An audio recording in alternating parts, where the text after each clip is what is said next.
Definitely have a ways to go at this kind of pace. Looks short on the map. But I think it's going to be at least an hour just to get out of this. You know, I'm really surprised I don't see motorcycles.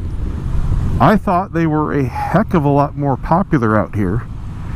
Kind of akin to what we have, at least around Tampa. But no, not even remotely. I think I've seen 10 motorcycles the whole time I've been here. You can't go 10 feet without seeing a motorcycle around me.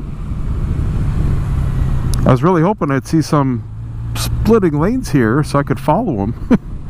I know some people will ride right there on the double yellows. Of course, you have to watch for people swapping lanes, but that would be really nice right about now. I'm not sure if it's legal, so I don't want to be the guy to test it out, you know what I mean? Need a guide. So I'm just going to get a gentle feel for the bike going through these corners here. Nothing extreme, but it lets me know how it's going to tip in, how it wants to control the corners. So far, very neutral.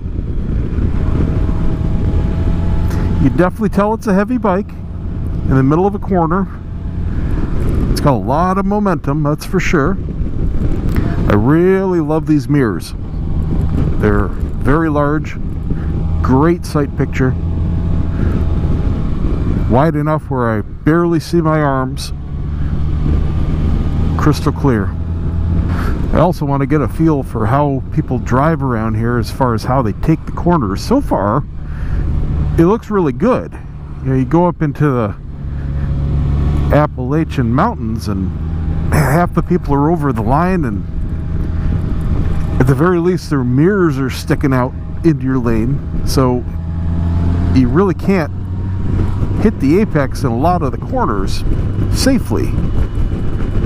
Love the torque of this motor going up these windy hills. Just breathe on the throttle and it scoots. That's what I like. Got a bit of play in the actual throttle, in the grip itself.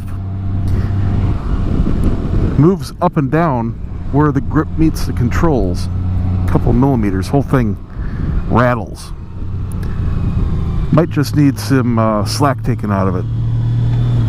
But it's kind of annoying because here, going through these twists, every time I get on it and it pulls me back a little bit, it's rocking the whole grip, the tube itself, forward and back. So it's like click, click, click, click, click, click every time I'm on and off the throttle itself. That's definitely not slack. Slack is just the rotation, but this is the actual tube itself. A little loose. I wonder if there's a cool place to eat somewhere around here. I know I could go up to the rock store, but that's about a good third of the way through this loop I'm taking. And I'm hungry now. Man, I'll tell you what, this would be an awesome road without traffic. Interesting thing, I was talking with the guys before I took off here, and one of the issues that has come up online that was a supposed problem was that the front suspension was riding on the bump stop, and it just didn't seem plausible to me. And it's true that just sitting on it with rider sag, the suspension is pretty much on a little rubber bump stop. However, it turns out that's not a flaw. It is designed that way, and it's not your typical bump stop. Normally in a suspension, the bump stop is just used to prevent metal-to-metal contact from actually bottoming out. But in this case, it's meant to be part of the suspension travel. It's like a semi-rigid, progressive spring. It just happens to be a little piece of rubber. Now, I don't feel it at all, but I can see the suspension working. If you look right down there, you can see it bouncing all around, but I don't feel it at all on the road. And I certainly don't feel anything like hitting a bump stop. Out here on Mulholland Highway, beautiful views. This is the first time, just now, all day, I've gotten out of traffic. It took this long. Even a couple miles back on this road, filled with cars, schools, houses, all kinds of stuff. I really thought it was more desolate. So my GPS, Scenic, is just going crazy. I had a route programmed in. It's got this bridge up ahead that it must think is washed out or something, because it will not, under any circumstances, route me over it.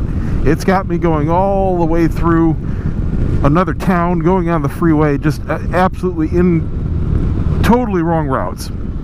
I tried to use the GPS here on the bike, and no.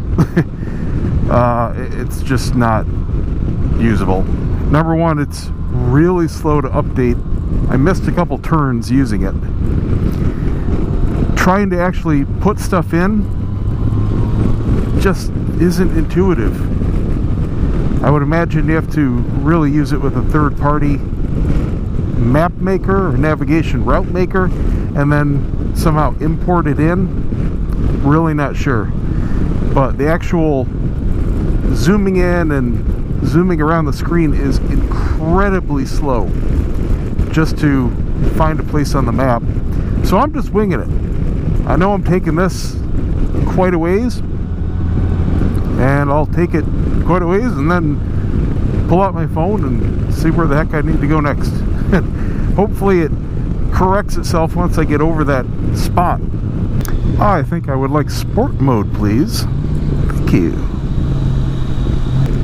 Ooh, sandy. Not a fan of sand and curves. Got enough of that at home. Let's go back to tour. I like the responsiveness in sport, but I don't like how it holds the gears. The exhaust has a bit of a drone, and it just feels like you're wasting gas because you don't need the power where it's sitting in the power band. It's got enough torque to be a gear down. These are really nice curves, but oh my god, are the freaking roads sandy and dirty. Gravel, rock slide debris. Yow.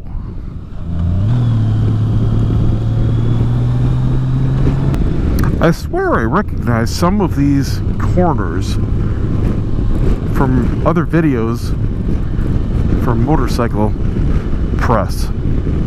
They look really familiar. I've never been on this road before, so I'm not out to rip up a racetrack. Definitely having fun, but I'm not pushing the bike to its limit for sure.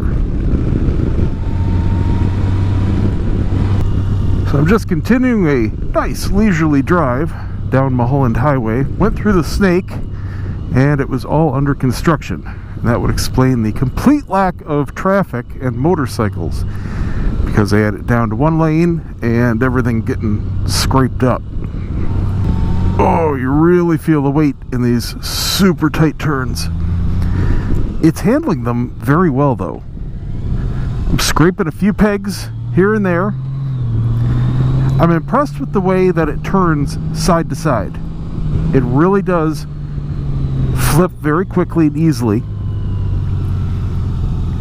But you do have to muscle it when you're right into the turn. The DCT is performing absolutely wonderfully. I'm just letting it do its thing. It's in tour mode. Man, every freaking corner around here is just sand and gravel and rock slide debris. So sketchy. But the transmission is just performing perfectly. It's intuitive. It's in the exact gear that I want it to be. I'm not having to manually downshift it all. It's even downshifting on trail braking and giving me a nice controlled slow. Beautiful roads, but I have to say, I don't think they're worth the tremendous drive out to get here. Had about 10 miles of these really nice roads, with the exception of the sand. but really nice curves and beautiful scenery. But holy moly, the traffic. Unless you happen to live out here. I mean, it's pretty much the same as North Carolina, Georgia, parts of Tennessee. You got a little bit of a hike to get to the really great roads. The difference is over there, it's not just sitting through traffic, it's just going distance. Personally, I'd rather go distance than sit through traffic.